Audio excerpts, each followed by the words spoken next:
Student, स्वागत है आपका आपके अपने यूट्यूब चैनल में। स्टूडेंट्स, मैं बताने जा रहा हूँ संस्कृत में आप अच्छा स्कोर कैसे कर सकते हैं। 21 तारीख को पेपर है। आज 3 दिन बचा है आज के बाद, तो 3 दिनों में आप चाहें तो संस्कृत में 100% नंबर ला सकते हैं।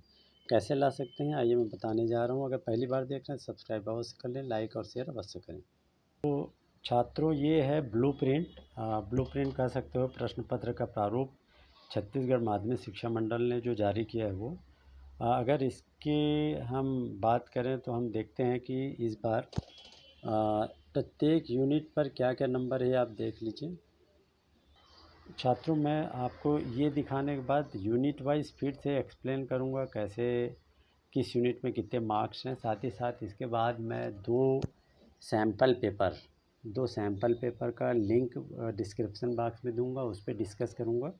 तो आप इसको देखने के बाद उससे प्रैक्टिस कर सकते हैं और कमेंट बॉक्स में उसके जो आंसर हैं तो कमेंट बॉक्स में आप आंसर बता सकते हैं।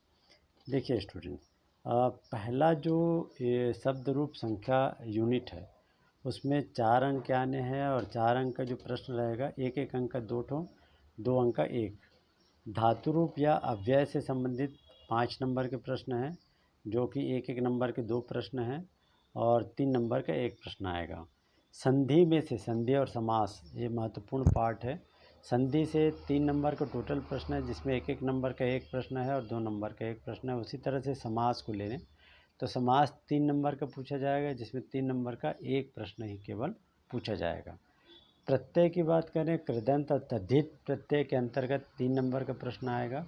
मतलब आप प्रत्यय में बहुत ज़्यादा दूसरे प्रत्यय की बात नहीं, कृदंत और तद्धित प्रकार के जो प्रत्यय उसको आप पढ़ें। एक एक नंबर का एक प्रश्न आना है, 2 नंबर का एक प्रश्न आना है। उसी तरह से कारक धारित अनुवाद, वो 5 नंबर का टोटल पूछा जाए, जिसमें एक एक नंबर का एक प्रश्न और 3 नंबर का एक नंबर का 2 प्रश्न और 3 नंबर का एक प्रश्न पूछा जाएगा। उसी तरह से वाच्य उपसर्ग 3 नंबर का प्रश्न है, जिसमें 1 नंबर का एक, 2 नंबर का एक प्रश्न होगा। इस तरह से 3 नंबर का आ गया। अपठित गद्यांश आएगा छात्रों, 8 नंबर का अपठित गद्यांश है, जिसमें 4 नंबर अपठित गद्यांश प्लस 4 नंबर का एक रहेगा पत्र लेखन। ये एक रहेगा, एक ही सवाल रहेगा, 4 नंबर अपठित गद्यांश, 4 नंबर पत्र लेखन। तो इस तरह से 8 नंबर। और निबंध लेखन के लिए आएगा 6 नंबर का, ये निबंध लेखन हो गया। अब हम आगे की बात करें तो निबंध लेखन के बाद पाठ्य पुस्तक की बारी आती है।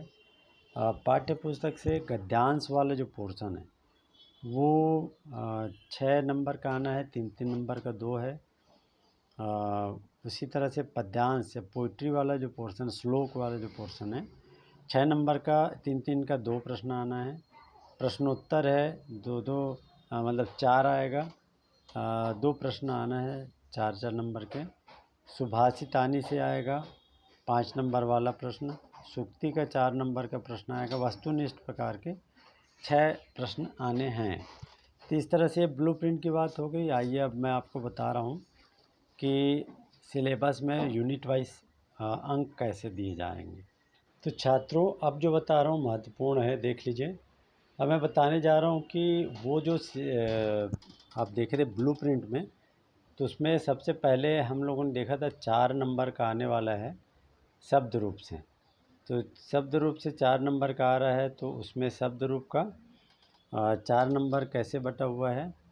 शब्द रूप में अजंत का आ रहा है, हलंतः आ रहा है, सर्वनाम आ रहा है, संख्यावाचक। ये चारों में से एक एक नंबर के 4 आने हैं। अब सेकंड जो हमने देखा था धातु रूप अव्यय। धातु रूप अव्यय से कुल 5 मार्क्स के आने हैं। तो 5 नंबर के जो प्रश्न आने हैं वो किस में से पूछा जाएगा, ये उसका आप देख सकते हो। वृत्त, रच, नृत, क्रुद्ध, लिख, इन सब का धातु रूप आपको लिखने आना चाहिए। तीसरा यूनिट जो आपको प्रश्न तैयारी करना है वो संधि से संबंधित है। संधि में 3 नंबर का है, तो उसमें केवल व्यंजन संधि देखना है और विसर्ग संधि देखना है, और कुछ भी मत देखिए। उसी तरह से समास आपको देखना है, 3 नंबर का आ रहा है। समास में समास के भेद को आप देख लीजिए। समय बहुत कम है। प्रत्यय की बात करें, प्रत्यय में आपको केवल कृदंत और तद्धित प्रत्यय ही देखना है, क्योंकि कृदंत और तद्धित प्रत्यय से ही 3 नंबर का पूछा जाएगा। कारक प्रकरण की अगर बात करें तो कारक प्रकरण या वाच्य प्रकरण या अशुद्धि शोधन 5 नंबर का आ रहा है, जिसमें उपपद जो विभक्तियां हैं वो द्वितीय विभक्ति, तृतीय विभक्ति, चतुर्थी विभक्ति, पंचमी, षष्ठी और सप्तमी विभक्ति, इससे संबंधित प्रश्न पूछा जाना है। स्क्रीनशॉट ले लीजिए, आप देख लीजिएगा। वाच्य प्रकरण परिचय एवं परिवर्तन के प्रश्न होगा। अशुद्धि शोधन में वर्तनी एवं वाक्यगत रचना जो अशुद्धि होते हैं वाक्य लिखने में, उससे संबंधित प्रश्न पूछा जाएगा। उपसर्ग की बात करें छात्रों, तो उपसर्ग में उपसर्ग का परिचय और उसके प्रयोग से संबंधित 3 नंबर का प्रश्न पूछा जाएगा। अपठित गद्यांश की बात करें तो 4 नंबर का अपठित गद्यांश आएगा, और हो सकता है वो पद्यांश को पूछ दे। पत्र लेखन भी 4 नंबर का है। प्राचार्य को अवकाश का पत्र देखना है, प्राचार्य को स्थानांतरण प्रमाण पत्र, अंकसूची की द्वितीय कापी, शुल्क मुक्ति हेतु, ये 4 में से कोई भी एक आना ही है। पुस्तक प्राप्ति हेतु प्रकाशक को पत्र, पारिवारिक पत्र, ये भी हो सकता है। निबंध रचना 6 नंबर का प्रश्न पूछा जाएगा, जिसमें 12 वाक्यों में आपको निबंध लिखना है। इसके लिए जो निर्धारित विषय है, सदाचार, महापुरुष, पर्व, क्रीड़ा, कवि, मेरा प्रदेश, पर्यावरण, इससे संबंधित टॉपिक आप देख लेंगे। तो इस तरह से इतना आप अगर देख लेते हैं तो निश्चित तौर पे आपका नंबर, तो छात्रों आशा है आप समझ गए होंगे और अच्छा नंबर आएगा। सैम्पल पेपर मैं आपको बता दे रहा हूँ, सैम्पल पेपर डिस्क्रिप्शन में लिंक दे दूँगा, वहाँ से आप डाउनलोड कर सकेंगे। ये देखिए सैम्पल पेपर है। उचित विकल्प जोड़ो आएगा, चित्वा लिखत, ये हो गया। उचित संबंध के बाद उचित विकल्प लेना है आपको, फिल इन द ब्लैंक करना है। क्वेश्चन नंबर उसके बाद उचित स्तंभ जोड़ने का आएगा।